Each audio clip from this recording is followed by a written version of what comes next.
Alliance Conquest, the preparation phase. This may be the first time K179 is doing this one. That would explain why I don't have a video up already. Welcome. It's divided into 4 phases: preparation, matchmaking, competition, and reward phase. Now, on the surface, this looks similar to Banner Brawl and others, but it's not. I actually kind of like this one. And I'll go more into that in a minute. So the preparation phase, an R4 or above can select 30 members to sign up for the event. Chosen members will have to set up 2 defense lineups during the time period.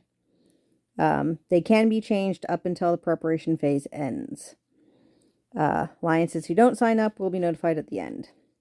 After everyone's signed up and the preparation phase ends, there's the matchmaking phase, where the system will be grouped based on might of the defense lineups of the combatants.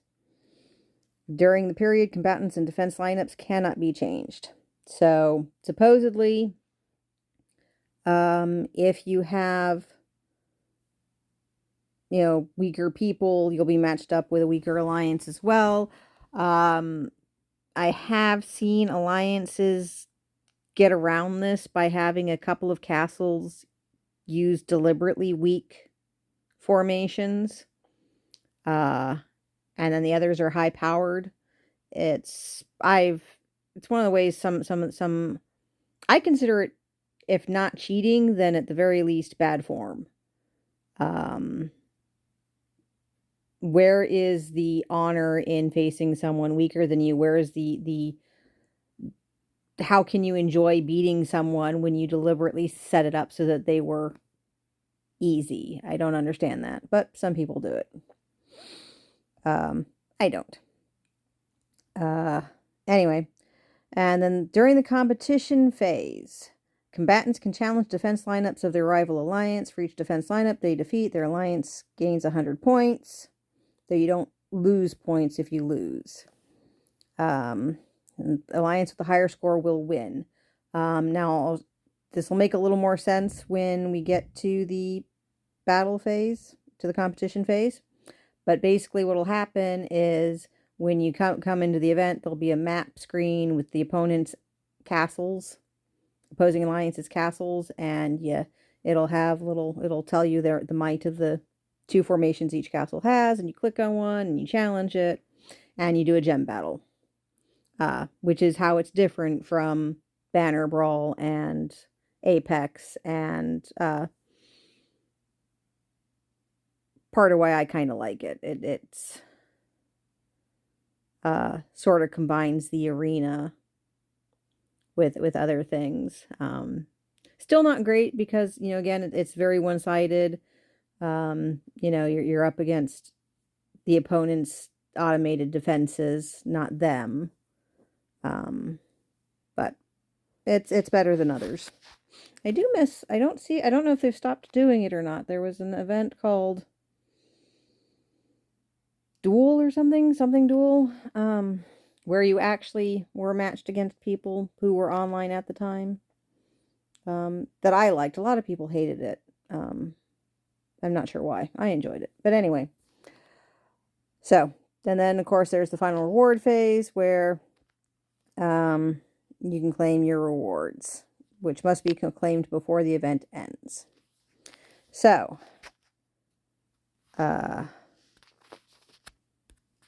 first step, it looks like somebody signed us up, which I'm a little annoyed about.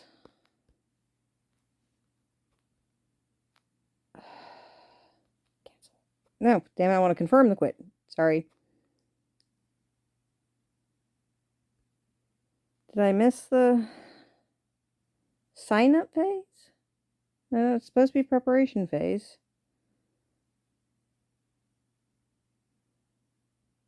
Maybe I did. Maybe I did miss.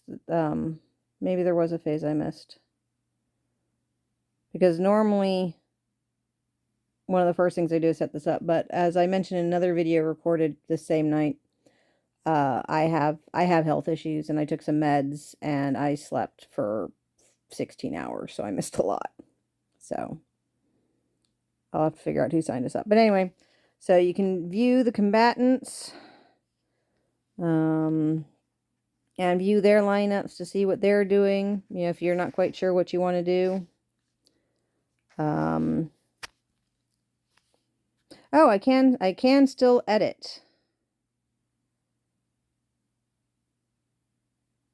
So I'm going to take a look at this because I'm confused as to Quinks isn't playing anymore. Treble isn't playing anymore, or Treble doesn't play enough for me to risk it.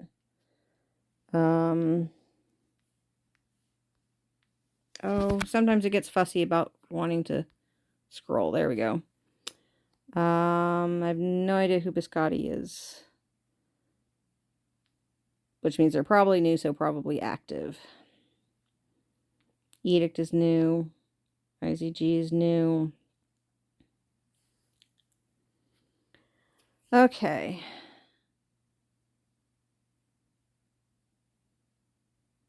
So they're fairly active and pretty and decently strong. And okay. Trying to think if there's anybody else.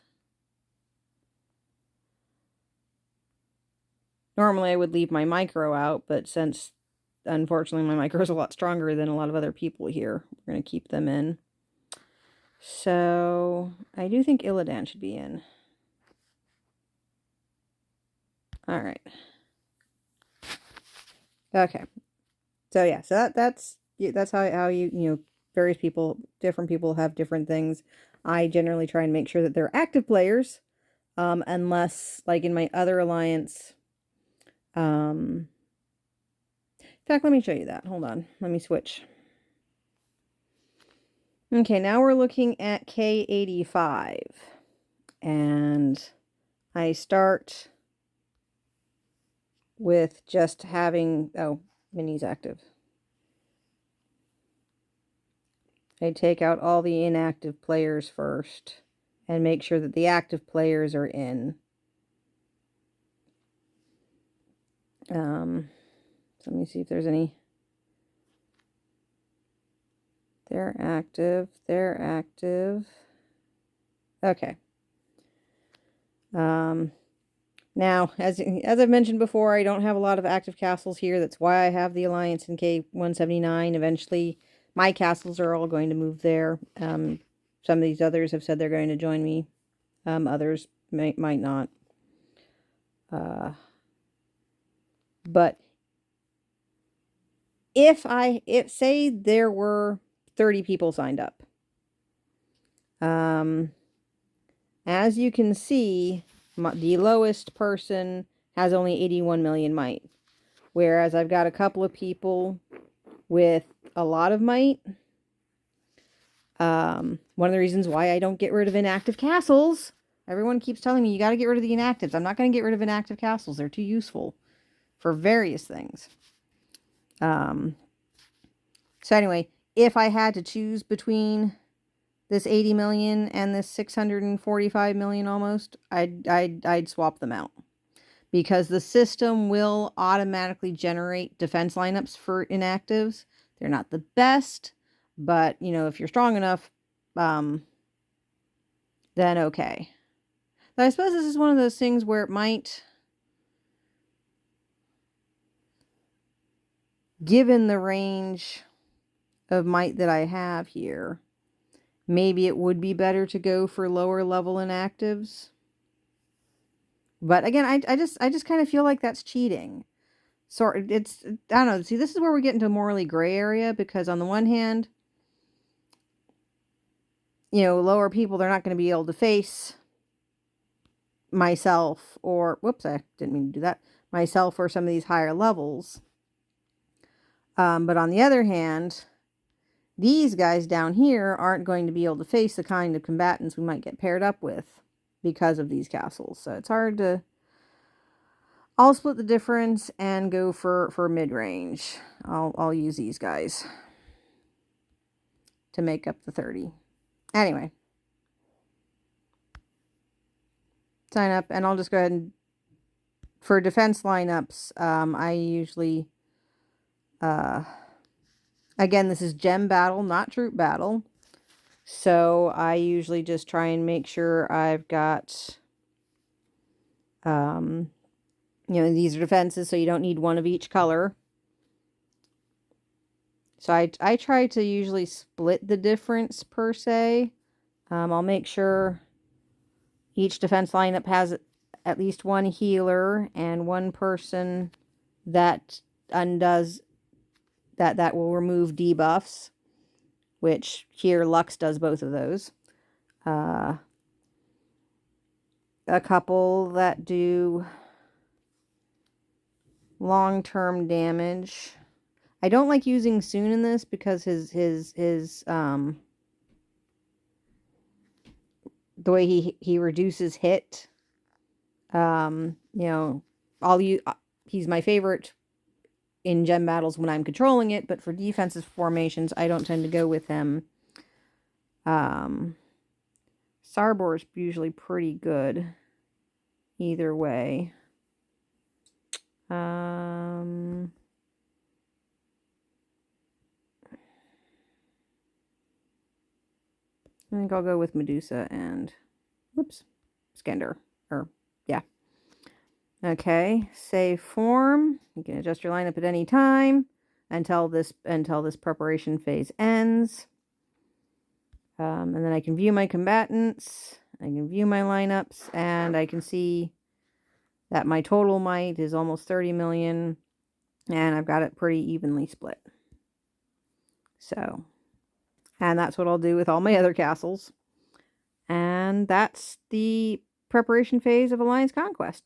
As I said, I actually, it's not my favorite event, but it's decent, and I like it a lot better than I do not grasp the thought processes between Banner Brawl.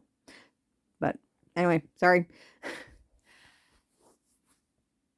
Have fun and good luck.